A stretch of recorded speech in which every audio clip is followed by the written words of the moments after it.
সম্মানিত সাংবাদিক বন্ধুগণ, বাংলাদেশ জামাত ইসলামী কুষ্টিয়ার 4টি আসনের 4 জন প্রার্থীর নমিনেশন পেপার জমা দিয়ে এই মাত্র নেমে আসলাম।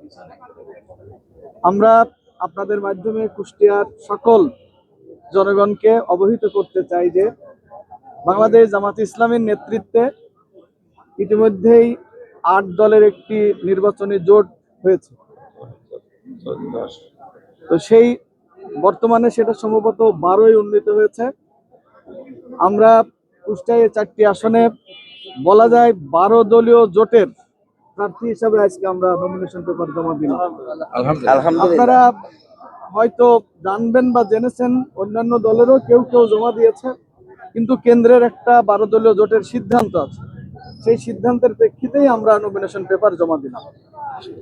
মাঠের ময়দানের সর্বস্তরের জনগণের যে আশা আকাঙ্ক্ষা উচ্ছ্বাস, আমাদের প্রতি তাদের ভালোবাসা, যে সমর্থন, আল্লাহর মেহেরবানি অবস্থা বিরাজমান থাকলে এবং অবাধ সুষ্ঠু নিরপেক্ষ সবার ভোট দানের পরিবেশ তৈরি হলে আমরা মনে করি আল্লাহর উপরে ভরসা করে যে 4টি আসনে আজকে আমরা নমিনেশন পেপার জমা দিলাম।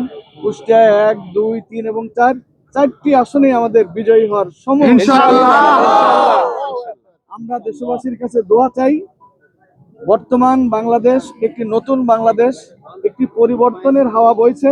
পরিবর্তিত বাংলাদেশে নতুন বাংলাদেশ বিনির্মাণে আগামী দিনে অতীতে যারা ক্ষমতায় ছিল না, দেশ পরিচালনা করে নাই, দেশের মানুষ এমন কোন দলকেই দেশ পরিচালনার দায়িত্ব দিতে আমরা মনে করি সেই দলের যদি বিবেচনা আনা হয় তাহলে জামাত ইসলামী 1 নম্বরে আছে। আমরা আপনাদের কাছে দোয়া চাই ইনশাআল্লাহ জামাতের নেতৃত্বে আগামীর বাংলাদেশ একটি ইসলামের মানবিক বাংলাদেশ হবে। ধন্যবাদ।